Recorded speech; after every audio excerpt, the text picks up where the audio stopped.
Well, 2024 will no doubt see a ramping up of the energy debate. The Coalition, Peter Dutton, set to pack on the pressure in support of lifting the country's nuclear power ban. Now, that big dope, Energy Minister Chris Bowen, he's labelled nuclear power as a fantasy for Australians. Yet our longest-serving Treasurer, Peter Costello, has thrown his support behind lifting the ban and revealing the Howard government actually considered it back when it was in charge. Well, another person leading the way when it comes to nuclear energy advocacy is William Shackle, and he's 17.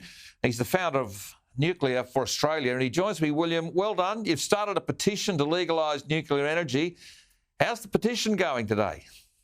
It's going fantastic. I've already got 11,000 signatures on that petition to lift the ban on nuclear energy, which is just a massive sign of support from everyday Australians that they want the bans on nuclear energy to be lifted. Australia's the only member of the G20 with a ban on nuclear energy, and when we're experiencing an energy and climate crisis, it makes no sense why we would be restricting one of the cleanest and most reliable technologies, that being nuclear energy.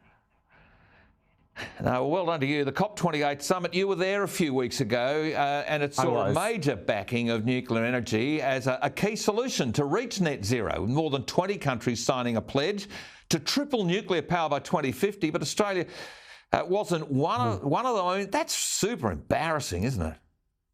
I really think it is. It was 25 nations from around the world that committed to triple global nuclear energy capacity by 2050, and also call on the World Bank and other financial institutions to support and to fund nuclear reactors. It is incredibly embarrassing, especially when those 25 nations are some of the most advanced economies in the world. And the last thing I'd point out is that this actually has direct implications on Australia. Besides from it actually being embarrassing, that Australia is standing on the sidelines during this announcement. In addition to all of that, included in the declaration is a line which says that all of those 25 countries will commit to supporting responsible nations looking to explore civil nuclear power deployment under the best safety standards. So those countries are going to be looking to countries like Australia, which have the capability to embrace nuclear, to step up. And hopefully we do, especially when you consider in Australia, we're uniquely placed to embrace nuclear energy. We have the largest uranium reserves in the world. We are going to have floating small reactors for our national security. Why can't we have them for our energy security on land? We're renowned for our nuclear expertise and for our safety record. So it makes no sense why Australia wouldn't jump on board and embrace nuclear energy. You know, extra kudos to you, Will. I mean, you ran into French President Emmanuel Macron while you were there. He's calling on Australia to lift the nuclear ban. I mean, you were the one that made him say that. Have a listen to this. I hope that you will manage to lift the ban. I mean, nuclear energy is absolutely a necessity to succeed. Yes. For carbon neutrality in 2050.